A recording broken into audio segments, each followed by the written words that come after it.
Happy Monday, degenerates. Welcome back to the Die Hard MMA podcast. And this is it, folks. This is the big one. We're wrapping it up. The year 2023 is over as far as MMA is concerned. Sad times. We've got a good 4-week break until we get any kind of MMA action. Very, very disappointing, but we've got a whole year to recap and talk about. We've got next year to look forward to. So there's plenty of stuff for us to go ahead and talk about. There's plenty of stuff for us to go ahead and get into. Unfortunately, this week, a bit of a shorter show. We're going to recap UFC 296. We don't have a new fight set to break down just yet, so we can take a look at maybe some of the announced matchups that are already coming up. We'll hit up our buddy Marcel on Twitter and see what kind of matchups they've got scheduled and ready to go for us that we can look forward to. And we'll recap, like I said, mostly we're just going to recap that big fight night that just took place, the last pay-per-view of the year. The big elephant in the room, we didn't make it. The goal this year was 100 units of profit, and I touched it. I felt it. I could feel it with my fingers. We were right there. About a month ago, about a month and a half ago, I hit the 100 unit mark, and unfortunately, we did slip a little bit back down since then. PFL was the real killer. Unfortunately, that was the one that got me. We had some missteps in the PFL, and then these last 2-3 events. I mean, minus 3.26 units at UFC Vegas 83, minus 2.79 units at UFC 296. Those are baby little losses that, over the grand scheme of the entire year's worth of MMA, I mean, the ups and downs, those 2 losses mean absolutely nothing to me. But when it was clutch, when it was time to come in strong in the year on top, I fumbled the bag. So they're a little painful, more painful than they should be, because I fell short of that 100 unit profit mark goal. The final numbers for all of you out there listening: 2023 plus 89.31 units. We had a total of 229 winning bets, 432 losing bets with 5 pushes. I believe the push does count the cash out on the PFL event just a couple of weeks ago. And the overall ROI, that is return on investment, 13.41%, which is pretty fucking good. Average line of plus 309. That's right. So your boy, with all those big underdog bets, taking those giant swings, the props that we look for at 10 and 11 to 1, that ROI and the average line are way up there. And it's always funny because especially new people to the show, new people to the podcast, if you're not familiar with me or my style, they look at that and they're like, are you shitting me? Like, you have double the losing picks that you do winning picks. My God, you're terrible. And the thing is, you just got to kind of wrap your brain around it the opposite direction, right? The fact is, I'm profitable betting that way. And it's because we identify those spots where the underdogs do show value. And over time, long term, I've been telling everybody forever, long term, that's the way to play it. They do end up breaking your way as long as you're picking the right spots. Obviously, if you keep doing that long term and you're not seeing things clearly the way I was last season, that'll bury you. Yeah, that'll absolutely bury you. 2022, it was unprecedented the amount of favorites that came through. There were no dogs barking whatsoever. So I knew 2023 we were due for some positive regression, as my guy Yanni the Greek would say. We knew it was going to swing back and dogs would be live again in this year, because it just can't stay being one way all the time. But that's also just the way I played the damn game. It's been fun. It's been fun. For me, especially this year, it's just been riding the ship. Dropping 70 units in front of everybody. That shit was embarrassing. Like that, a bad year. Let's just run back through real quick. Since podcast inception 2019, what I've done as far as my record goes, and I've kept track of these and I've posted them every single year. The numbers don't ever change. So people out there being silly that feel like I fudge these numbers, I've posted these multiple times each year, every year, and they don't change. So like, okay. 2019, we went positive 19.88 units. 2020, I immediately fell on my face, minus 10.86 units. 2021, I felt like I was finally hitting my stride. It was my third year doing the pod. Everything was kind of lining up. I was learning from sharp people in the industry.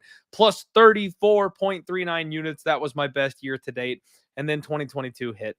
And that's where I got a little big for my britches. And that's where I learned all those lessons. I dug my heels in. Instead of tweaking my style and my strategy, I just kind of stuck to doing what I was doing, even though it was not working. And then I bet bigger. Because I was trying to catch up for all the losses, and I dug myself an even deeper hole. So like it was a real lesson learning year for me. Unfortunately, I paid dearly to learn those lessons. And then in 2023, we put it all together. We caught some good variance. Things went our way. Plus 89.31 units for 2023.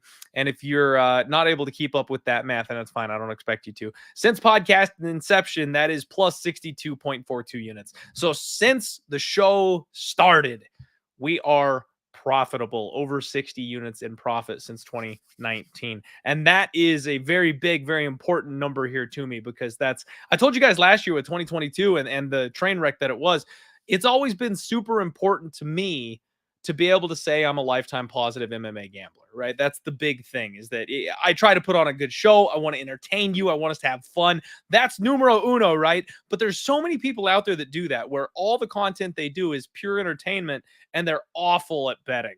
And I don't want to bury the people listening to me. You know what I mean? I want us to have fun. I want us to enjoy it. If we break even, I'm okay. I would like to make money. That's the goal, obviously. But if we're like buried like we were last year, that's no fun for anybody. And I have more self-respect than that. I don't want to be up here giving horrific losing picks 24/7 to people. That's no fun for anybody. It's not fun for me. It's not fun for you. It's hard to get excited, hyped up, listening to a guy that's doing negative every single week. So like the swings come and go. We know that. But I'm very, very happy to be able to say that long term for MMA, I am profitable. Now, I'm a complete degenerate when it comes to, hockey and football, and I am not a long term winning gambler. Just like gambling, period, not a chance. But MMA, yes, I can say without a doubt, MMA, yes. Let's go ahead and talk about UFC 296. Thank you all so much for being here with me tonight. Happy to wrap up the betting season here with you. Let's go over this card, man. What a weird night. I mean, for all the ways that 2023 could have ended, this one was just odd. So first fight of the night, Shamil Gadzhiev, Martin Buday. I kind of ping-ponged this one all week, and I really hard leaned to Shamil Gadzhiev early on in the week. And then I kind of started getting in my own head, and I was like, man, Buday, like, even though he hasn't fought anybody, he's still been fighting UFC guys, and I kind of knocked on him for the strength of competition, but it's not like Gadzhiev had any better strength of competition.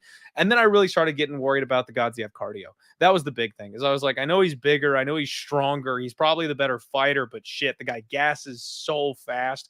I thought Buday might be able to survive that early onslaught and then kind of chip his way back into the fight. So I end up passing. And of course, everybody, all the friends of the pod, all the people who come on the show, everybody else had identified that Gadzhiev was the right side. And I saw tickets cashing left and right on Twitter for people that pulled that trigger. So felt a little left out to start the night. I'll be honest with you. Felt a little left out not to go with the big dog early on in the evening. So, a little bummed, a little disappointed to start on Saturday night, but whatever. The read was on. We might have missed the money, but it's okay. Everything already lining up well. I had a good feeling.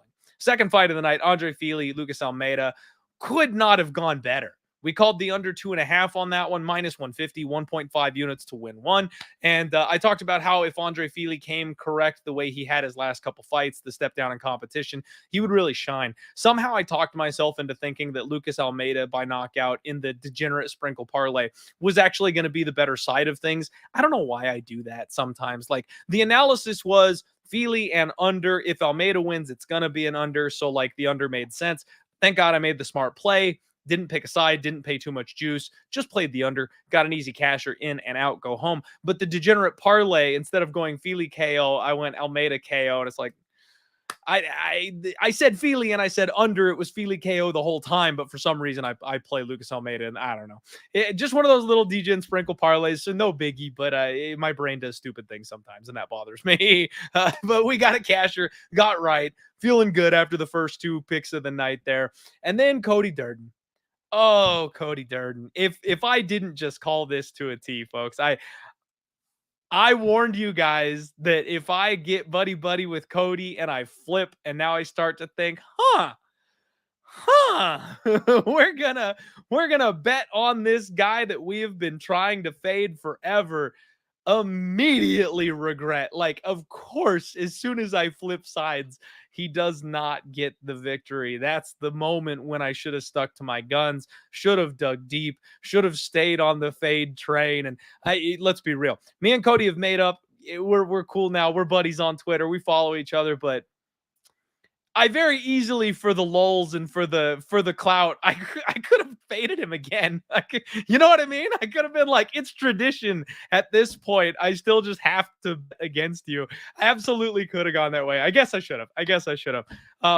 But that honestly was like Tagir Ulanbekov's best performance, bar none. Best performance.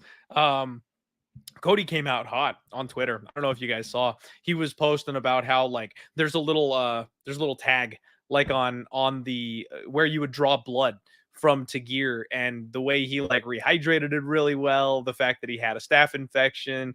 Yeah, Cody's trying to accuse him of like flushing his system and shit like that. Like, whoo, that one's getting a little spicy. I mean, you know those Russian boys, they'll do what they got to do. Ali seems to think that you're allowed to have 27 fluid ounces injected into you after weigh-in. So who knows what those guys get away with? We know they cut absolute tons of weights. But Tagir Ulanbekov, masterclass grappling. I mean, he had Cody's number everywhere, unfortunately, and he did end up giving up the sub. You could tell though, let's give Cody his props. He did have much improved submission defense. There were spots that he got into where it was dangerous. It was tight. It was scary. He was tucking his chin well enough to not even like fight the hands at times, to like give himself an opportunity to roll out and do things and get offensive. And he really fought well. I mean, he was just outmatched. He was fighting a guy that was bigger than him, who had a submission edge on him. He put up a hell of a fight for 9 minutes. I can't complain. I didn't bet on Cody. He was in the submission prop parlay, unfortunately, by decision. And again, you know, I don't know. I made buddies with the guy and then I lose money on him the very next event. It is what it is. I could have bet Tagir by sub. I had thought about it basically all week, but ended up, kind of staying off that one. So I'm happy to at least have not lost money on Cody Durden, because I knew if I bet on him, it was going to lose. So I was glad to at least avoid it. This next one really disappointed me. The women's MMA spot. I've been seeing things much, much clearer in 2023. I felt good about the reads. I felt good about the process. And I don't know if I just got too fancy on this one or what, because I said that I needed to see it to believe it before I would back Casey O'Neill. She was a minus 190 favorite. And frankly, it didn't make sense. Like from day one, it didn't make sense. I'm like, we've shown that she's almost gotten the fraud check, basically, in her last couple of fights in the UFC. She's coming off an injury layoff. But I like the coaching. I like the athleticism. Like there are some things where like you have to take that leap of faith to like get to that maybe this young fighter is in the right place, making the type of improvements that you would need to see. And I liked the knockout prop because we know Lipsky's chin concerns. We know the chin issues, the durability issues. 4-1 Casey O'Neill KO prop, half a unit, just a half a unit shot. I feel like that was basically her money line at that point. I didn't want to lay minus 190, but I kind of thought she'd find a way to still win the fight. I mean, that strategy of taking the prop that I feel is exclusive to the way the favorite is going to win works for me. Like when I did that with Cody Brundage, we took his round one prop because 20-1, his round one KO prop was essentially his money line. And hey, that worked out okay. So, like, the strategy there is fine. But going against Lipsky was just a huge mistake. We talked till the cows came home about her takedown defense. We talked about her stand up. We talked about her improvement. She is a fellow young, improving fighter that seemed to have already made that corner turn. We saw it. We saw it when I bet against her with Melissa Gatto. So witnessing the turn of one fighter and then hoping for the turn of her opponent, that was the error right there. We could have easily passed on this fight or even found our way to the dog in this one just because I never believed the hype of Casey O'Neill. And I said as much on Monday, but then I find myself with a bet on her on Saturday. So that's just me. That's just dumbass me being dumbass me. Like I said, I do apologize. I'm not trying to be too self-deprecating on this particular show, but the last two events in a row, I dropped the ball. So I am like a little bit like, I'm a little frustrated because the process was good all year. And then I messed up the last two events. And I get it if like I just had we'll get to one in a minute where like it feels like I just kind of was on the wrong end of it. And that's fine. It's these ones where I missed on the read going up to it. I missed on the analysis. I had all the pieces of the puzzle and I still somehow didn't get to the right side. Those are the ones that bother me. When the information is all right in front of me and I touch on all the pieces I need to post a winning bet and then I still don't, that's what gets me. Cody Garbrandt, Brian Kelleher, my poor guy, Boom. My poor guy, Boom. Oh my God. I feel so bad for Boom. We kind of knew this was the outcome. Yeah, the UFC was very, very obviously trying to get Cody Garbrandt back on track in this spot. Boom caused him a little bit of trouble early on in the fight. The first minute and a half or so, you could tell Cody wasn't super comfortable. Brian was strong enough to, force him to stay at distance. And Cody's just too much of an athlete, man. It's a levels thing. Boom is a friend of the show. I love watching him. I love rooting for him. But he has always been like a gatekeeper and below type of guy. He's older. And you've got Cody Garbrandt, who's so insanely fast and athletic. He took the title. Those are just different ballparks. And especially coming off the surgery, Boom's neck was a big, big question. He just got absolutely wrecked when Cody decided to get serious and throw down. Now, I don't mind my little sprinkle on the sub prop. I really don't. I thought we'd see more grappling, and Cody came out with the intention of grappling. There was a lot of the grappling signs that I was looking for early on, and I was hoping that it was going to be a club and sub. Like when he rocked Boom, I was hoping that Boom would like roll or shoot for a leg. Like, you know what I mean? Like those get into a transitional type of scramble, but instead he sent him flying and didn't need a follow-up shot, didn't need to jump on top of him and grapple. That's kind of what I was counting on, was that toughness and that grit and that durability from Kelleher, but he just got nuked. It was unfortunate. What we should have done, and again, this is where, strategy, we should have gone inside the distance on Cody Garbrandt, paid the full price tag, the minus 120 or whatever it was for Cody inside the distance, understanding it was probably going to be a knockout, and then just sprinkle the sub. That way, if it does go submission, we have the huge score. If it's the knockout, we still win a little bit, but it did seem pretty obvious that was going to be a Cody inside the distance spot. So slight misstep there, but I don't mind the value shot on the sub. I really don't. People were laughing at the sub shot because he doesn't have one on his record. And I was like, I know, but that's how you beat Boom usually. So it is what it is. I don't mind that one. Irene Aldana and Carol Hossa put an absolute barn burner performance on. What a fun fight that was. I'm a little disappointed. So Carol Hossa, I bet the plus 3.5 spread line on DraftKings, and that was free money. I thought this fight was going to go to a split decision. It was always going to be back and forth either way. And I felt like the spread bet at minus 165 was just free. So I laid the 1.65 units on the minus 165. And then we did a unit on the money line for Carol Hossa, again, thinking it was going to go to a split decision. Hopefully our fighter wins. We cash both. Or if we lose the split decision, we break even. Easy peasy. It worked out. We broke even.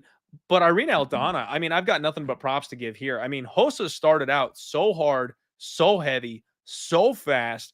The leg kicks. I'm not sure how Arena Aldana kept coming forward the way that she did.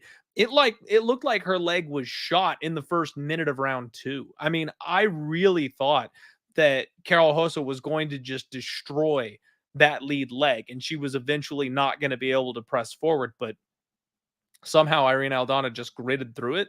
And when she did that, Carol Hossa started to fade. Like she got busted up. These two ladies it looks like the end of a Rocky movie. They're taking hospital pictures with their faces all puffed up and bloody. Like it was a war, man. It was fun to watch. It was an absolute bloodbath, very enjoyable. I wish I can't even say anything here. I played the strategy, in my opinion, correct. Some people were saying that maybe Carol Hossa had done enough to get the nod.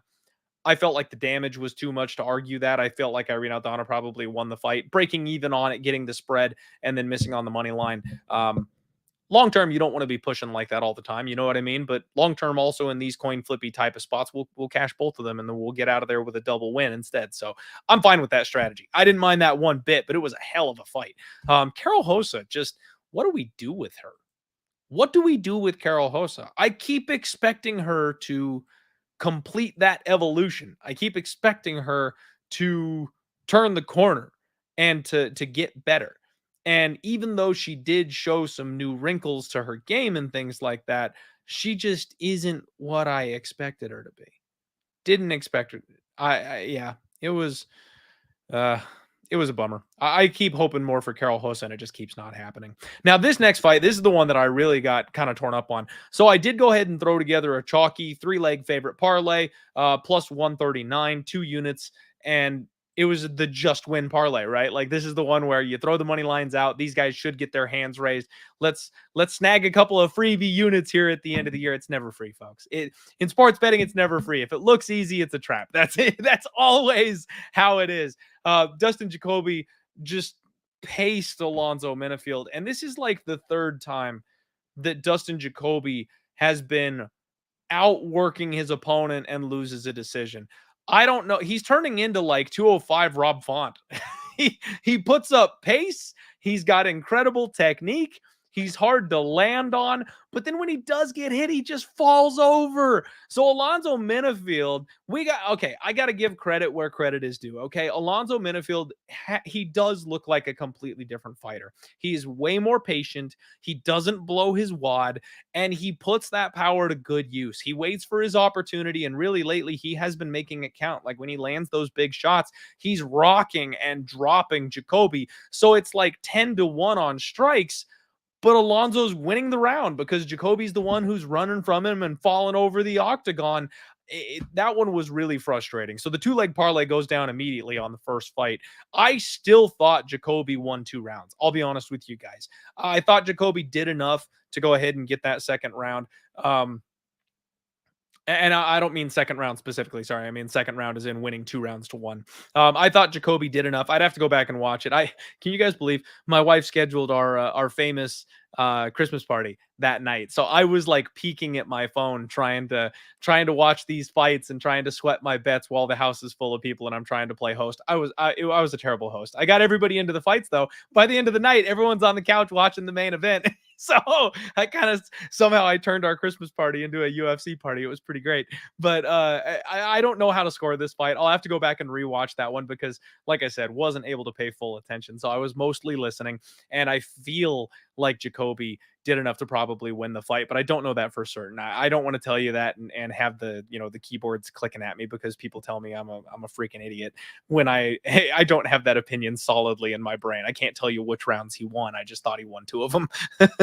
But bummer there for me. That was unfortunate. But the main card kicked off with an absolute bang. I've told you guys, Josh Emmett, that's my guy. Like, I love rooting for Josh. He is dangerous as all get out. He's fun to watch. When he is on point, that man he is deadly, and he is entertainment at its finest. But leg 2 of that big old parlay, which was dead already at this point, doesn't matter, was Bryce Mitchell. I really thought Bryce was going to get in here in style on Josh Emmett grappling wise. He never even got in. Like, this is where like MMA just drives you nuts, right? Like we've seen it all, but we have seen nothing and we know nothing. That's every single damn UFC event. I thought Thug Nasty was going to be able to enter in on like an ankle pick or like, you know what I mean? Like just engage as soon as he got the scramble going. And then that would bring the blood into Josh Emmett's arms and he'd be a little too slow and he wouldn't be able to find the button. Never happened. Never happened. Emmett was solid from the opening bell. Bryce could not find a way in and he left his head up there and just, oh, I mean, I said I didn't want to hear Bryce Mitchell on the mic. I should have known. I should have known right then and there that I should not be putting my own money on Thug Nasty because I said I didn't want to hear him on the mic. Josh Emmett heard me. Sure enough, he did not get an opportunity on the microphone. Happy to see Josh Emmett win. Wish I had found a way to just be a degenerate and throw wad up all my analysis, chuck it out the window, and bet Josh Emmett's round one knockout prop or something like that. I never even thought about it.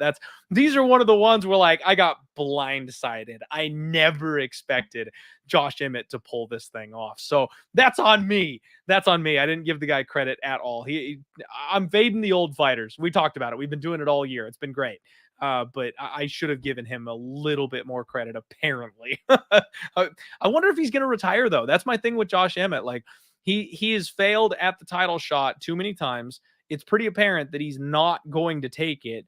And now, after knocking off one of the most popular contenders, what do they do with him? Does he join Robbie Lawler? Does he run off into the hills and retire a happy man? Or does that give him enough to say, I think I got one more in me? And does he come back around and we see what happens after that? Because the end of the road is coming. You know, poor Emmett, my guy, he's 38 years old and it's a young man's game. He will eventually get to the point where that's a problem. I thought it was this weekend, but maybe it's one more. Who knows? Patty Pimblett and Tony Ferguson.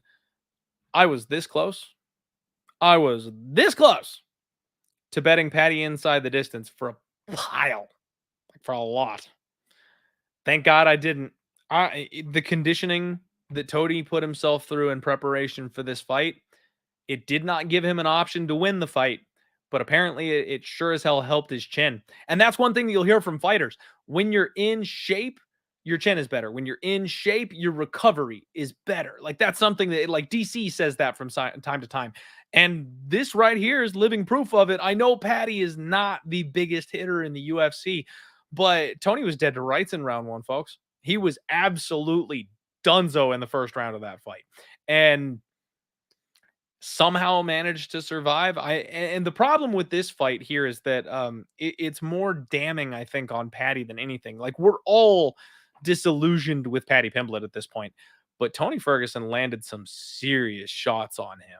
Like I know Patty was never in any danger, like he never felt threatened by the power of Tony Ferguson or anything like that, but his chin was so high up there. And the amount of time he's now had at the UFC level training for these types of fighters, I can honestly say that I'm disappointed because his striking is not coming along. I mean, he's out there winging fastballs. He's biting down and swinging for the fences, doing everything he can to finish old, busted 41-year-old washed Tony Ferguson, and he can't pull it off. Gave it everything he had. Couldn't do it. I know he's 28.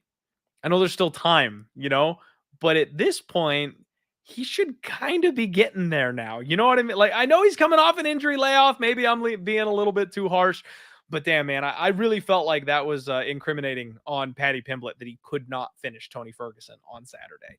He almost had him out of there in the first round and then tired himself out trying to get it done and just didn't have the skills to do it in rounds 2 or 3. And that's really when I thought he would get it done. I thought Tony would survive early and then he would just be too damaged going into round 2, round 3, and that Patty would be able to kind of take him easy pickings in the later rounds when his brain wasn't quite all there anymore, when he'd been rattled a little bit, when he starts getting tired. Like that's when I thought Patty would be able to take over and get it done. But Patty went into preservation mode. Patty had to, dump him and hold position on top of him for rounds and minutes instead. Like not a good look.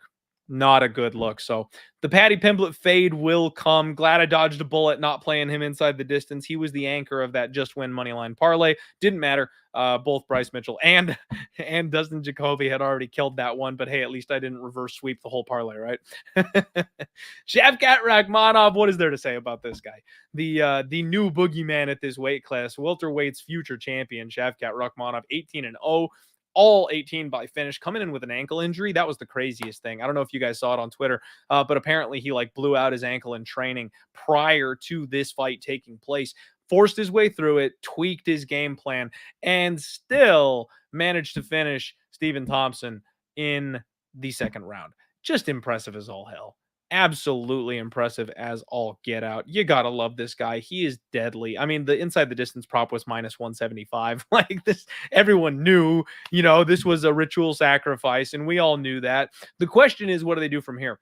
Because you have got Bilal, who is the rightful number one contender, in my opinion, and you've got Shavkat sitting right behind him, who is the future champion of this weight class. Like, that's kind of my issue here in this spot, is that as much as I believe the Bilal has earned that title shot and I want to see him get his opportunity, I still think Shavkat's a better fighter. I still think Shavkat Rakhmonov is the guy who's going to rule this weight class. So it's kind of like, what do you do? The UFC probably wants to jump Bilal. They want to do everything they can to get Shavkat in there, get this freakazoid a belt as quickly as possible. And by the way, I mean freakazoid in the best way possible. It's like the way Khamzat Chimaev is a freak. This guy is a freak of nature. He is a monster, and I don't think a lot of people are going to have much on him. He'll be reigning probably for some time, I would feel, with how soft 170 is at this point. We'll talk about that a little bit more in a minute. Alexandre Pantoja, Brandon Royval. My guy, Raw Dog. So Pantoja, I've had to kind of reclassify him in my head. He's a little more GSP now these days. Those of you who don't recall the glory days of George Rush St. Pierre, he did his best to find that one weak point in his opponents, that one chink in the armor, and then just abuse it. That's the way he won every single fight, is he would find the one place where he was 1% better than his opponent, and he used that to win the fight. You go back to like the Josh Koscheck fight. He won a 25-minute fight with a jab, something we'd never seen him do before, because he realized his jab was quicker than Josh Koscheck, and he was able to keep the distance and the space, and that's literally all he did the entire fight, was just jab and then move his feet back a little bit, and Koscheck had no answer for it, so he won the fight that way. And that's what Pantoja is kind of starting to do, especially with that backpack. I crapped on his cardio.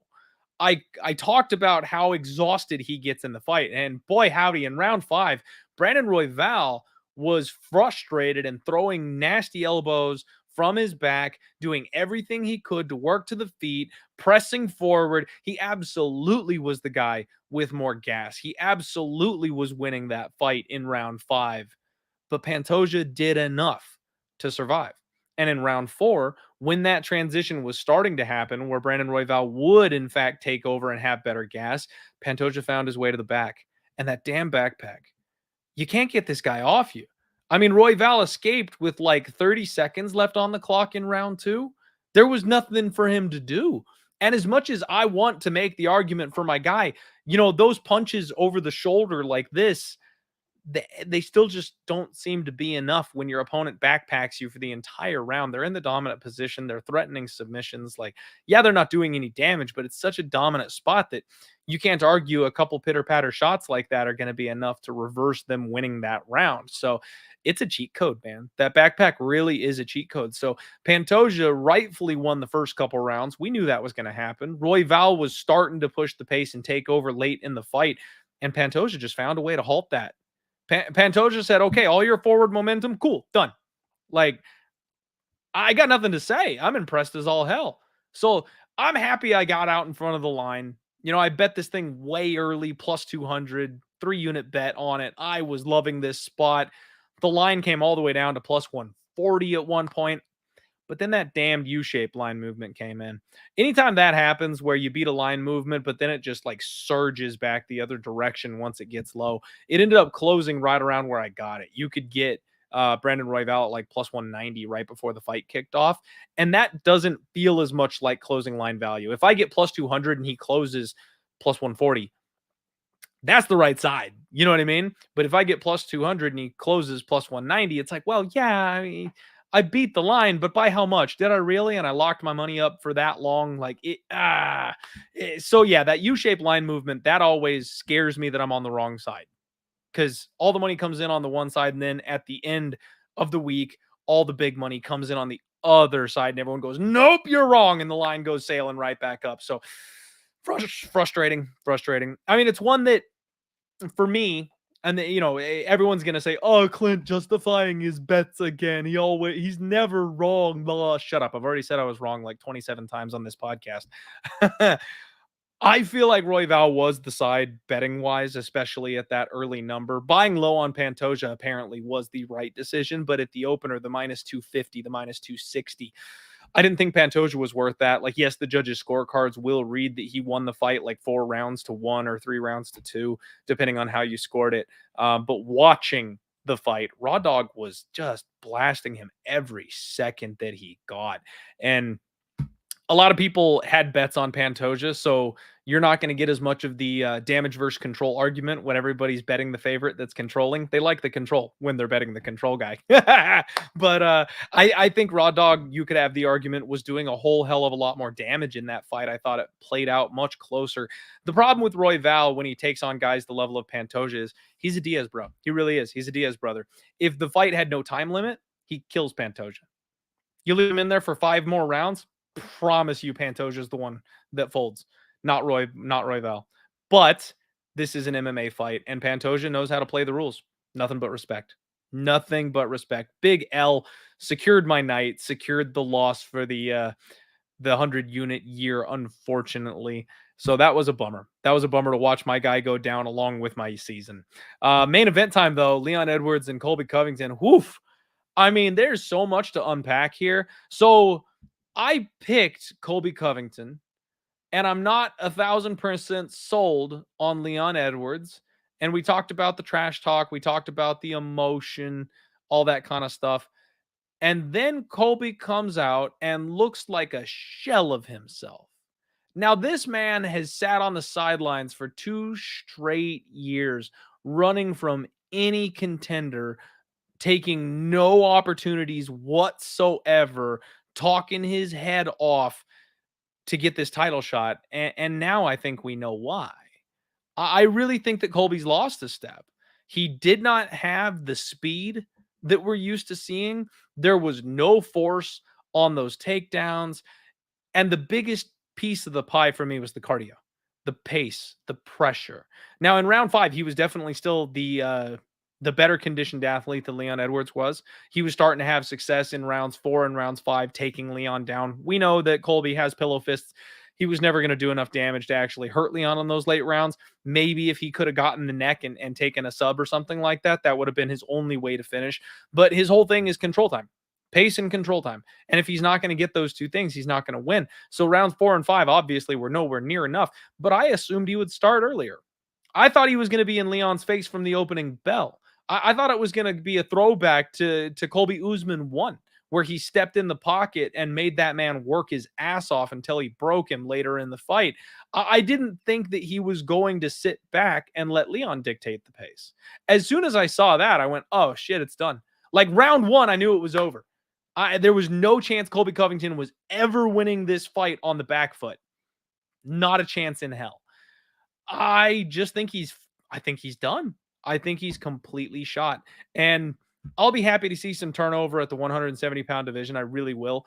But I'm kind of disappointed. I feel like we could have had some incredible fights, some incredible matchups, and I just think we lost some of the years that Colby had. I don't know if it was, some people were saying it was like the lawsuit thing because he was claiming he had a traumatic brain injury so he could sue Masvidal, so he stayed on the sidelines so that claim could work itself out, and he wasn't like in camp training and or fighting to like ruin his chances at a big settlement suing this guy or something. And maybe that's true. But maybe it was the ring rust. He said he felt a little rusty after the fight. You can't trust what Colby says ever at all, you know, whether he's in character or not. Like you just can't trust the guy. You whatever he says, you got to assume he's lying at least partially. But it's just kind of a bummer because I wanted to see this fight. It was really hyped up. I wanted to see Leon pushed and he just never was. This was a fight where he coasted and controlled for everything up until the fifth round. A more dangerous opponent, that might have been a problem, but against Colby, he could just lay on his back and enjoy it. And shit, he almost submitted him. He went for the Ezekiel choke and he almost tapped out Colby Covington in like round 4 because Colby was getting lazy. Bilal will give Leon the fight that I thought Colby would give him. Thankfully, I didn't put a bet on the main event. I stayed off. The over 4.5, even at a chalky price tag, was free money. This fight going the distance apparently was mispriced. It could have been minus 600 to go over 4.5.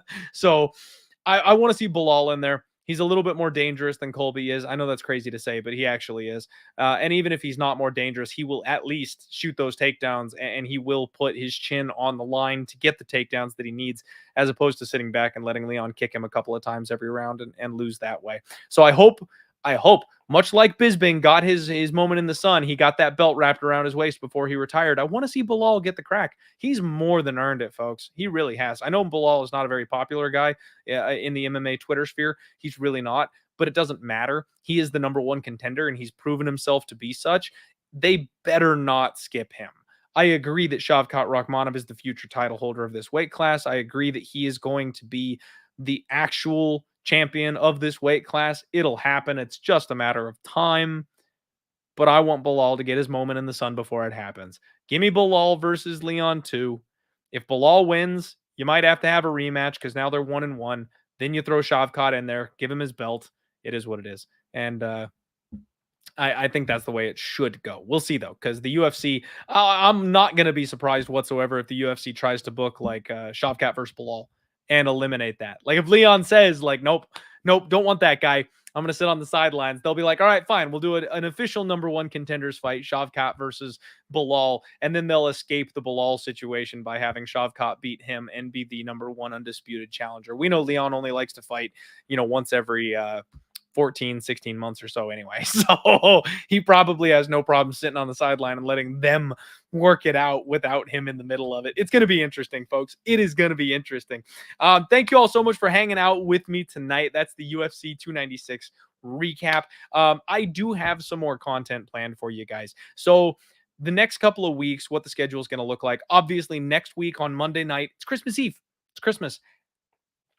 And if I have time this week, I might put something a little together for you. Obviously, I'm going to be with my family. I hope you guys are with your family and friends, enjoying that time off, enjoying the time away from all the hustle and bustle and breaking down these fights. And I know that's our happy place, but you still got to, center yourself and kind of hit that reset button every once in a while. I will be doing that, but I may do a show and like pre-record it so that you guys still have something on next week or on Christmas on Monday to still enjoy the podcast like you normally would. As luck would have it, this year just brutal for your boy here doing a show on Monday. New Year's Eve, the 1st, is the following Monday. So I'm going to have to follow the same exact procedure. If I can get a show together the week after that, I will set it to premiere on Monday, the 1st. I won't be here live because I'll probably be hungover and halfway out of a ditch. But then the following Monday after that is the 8th. And you would think, holy crap, like, we got one more week, right? Nope. That's it right there. The 8th will be our first week back. We'll be breaking down the first fight card of the new year. So these back-to-back weeks where we get a break with holidays, that's the whole holiday schedule. It's going to take up the entire 2 weeks worth of break. And then we'll be right back at it. January 13th. Las Vegas, it looks like. Ankalaev versus Walker. You guys know all about that one. If I wasn't in Johnny Walker's corner before, I'm in it even more now. Ankalaev, fuck that guy. He's headed to the PFL soon, I'm sure.